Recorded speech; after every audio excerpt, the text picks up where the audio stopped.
Assalamualaikum warahmatullahi wabarakatuh. Kita lanjutkan materi yang kemarin, yaitu terkait dengan attach interrupt.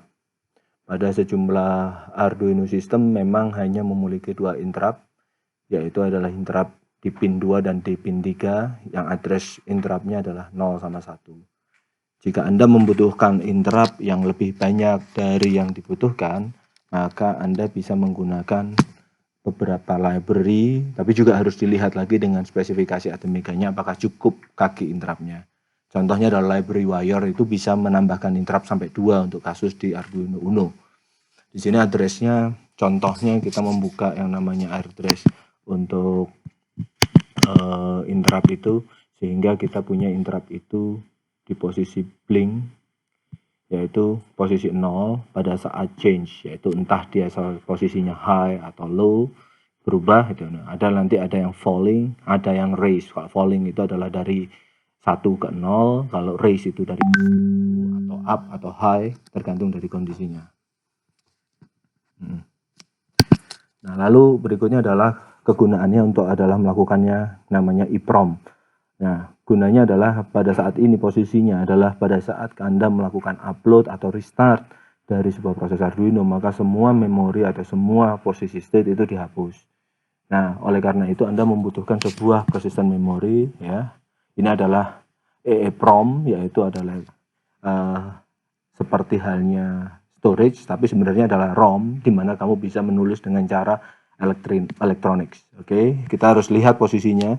Jika Atmega 128 itu, which is ini Arduino Mega, itu adalah 4 kilo. Atmega 328P itu untuk Uno yang biasanya nanti Anda bisa pakai. Oke, jika kalau Anda melihat dari perubahannya adalah bentuknya seperti ini, yang umum biasa dipakai. Nih, itu adalah kegunaannya adalah dilakukan di rata-rata ini adalah semuanya adalah Uno.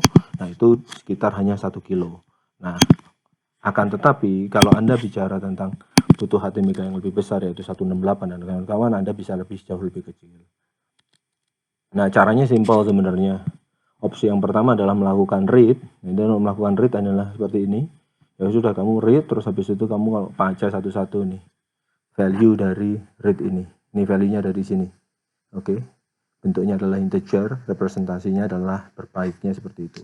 Jika Anda mau melakukan nulis, Anda harus panggil nih EEPROM write, Anda harus nulis di sini. Oke.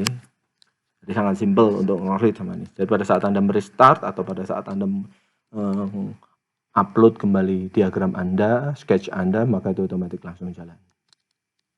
Jika dilihat dari berikutnya adalah masalahnya adalah kebutuhan dilakukannya timer. Ini adalah library yang lain, Anda bisa lihat library itu di Arduino website. Itu adanya di 168 dan 328. Oke.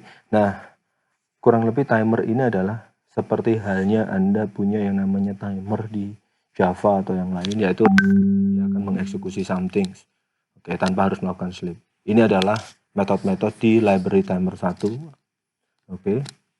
Contohnya adalah seperti ini. Anda bilang adalah pin 10 Anda set sebagai output.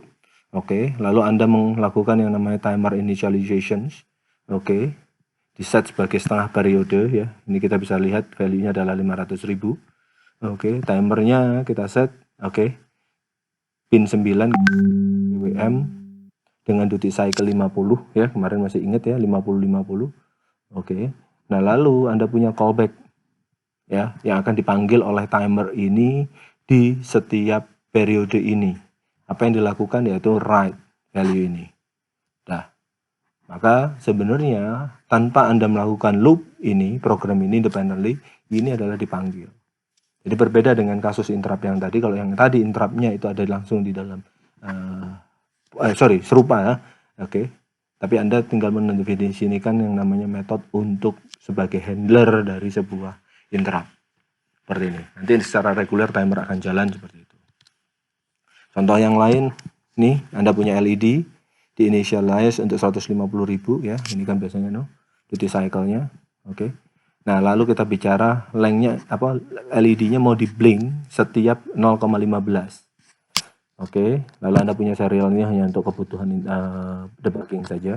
Nah, yang dilakukan adalah di blink LED itu kamu lihat kalau kamu kan high, kalau dia tidak maka kamu low, habis itu kamu right state-nya. Udah itu aja. Nanti habis itu kamu punya loop, oke. Di sini akan bilang bahwa bersihin dulu interruptnya, kamu set dulu handlernya, blink count itu jadi ini. Habis itu kamu bisa bilang bahwa serial blinknya adalah blink copy, which is adalah sebenarnya adalah memprint adalah value dari blink count ini. Nah, hal ini yang menarik adalah ketika Anda melakukan seperti ini, loop Anda masih free untuk melakukan heavy lifting yang lain. Tidak terbebani sebagai interrupt handler seperti itu.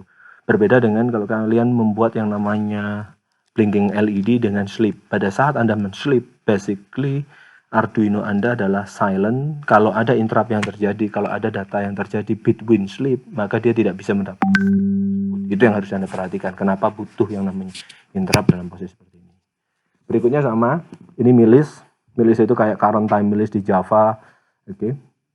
Itu adalah mengembalikan nilai milisecond sejak dia dinyalakan. Tapi harus Anda perhatikan itu bisa overflow. Itu ketika dia kurang lebih 50 hari. Habis itu balik lagi 0 lagi. Oke.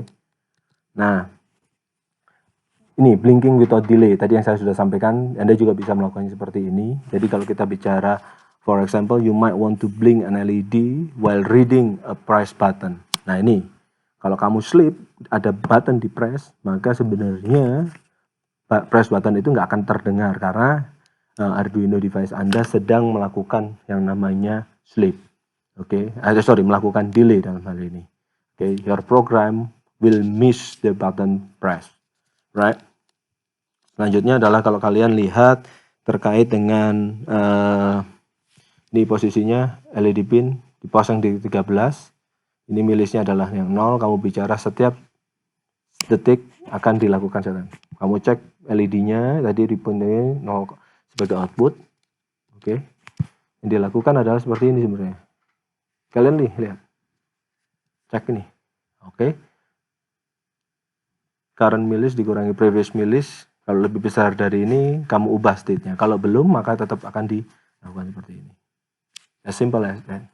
Jadi kalau di sini nggak perlu pakai interrupt. Kalau tadi Anda perlu pakai interrupt, ini kalau Anda mau melakukan LED nggak mau pakai delay, tapi tetap mau dengar itu harus dilakukan. Berikutnya adalah mekanisme komunikasi antar dua microcontroller. Jadi ada dua ya, yang besar biasanya orang bicara I2C, which is itu dengan two wire interface, biasanya dua kabel gitu.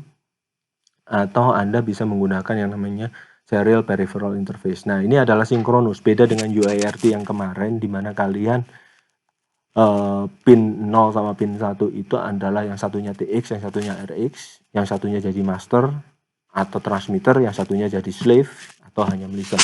Oke. Yang menarik adalah bandwidth-nya lebih besar, tapi dia adalah relatively short distance dari with respect dengan yang lain. Oke. It can communicate between two microcontroller. Tadi contohnya kalau dalam kasus seperti membuat yang namanya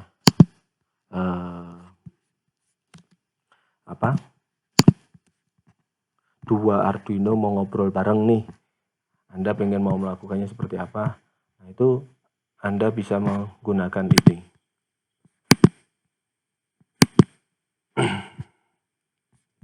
Sebagai contoh seperti ini,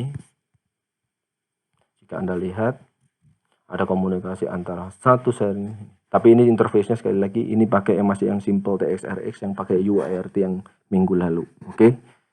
Tapi kalian harus lihat nanti ada port-port yang di sini bergantung dari mekanisme SPI yang mau Anda gunakan. Oke. Ada 4 mekanisme yang itu MISO, master slave,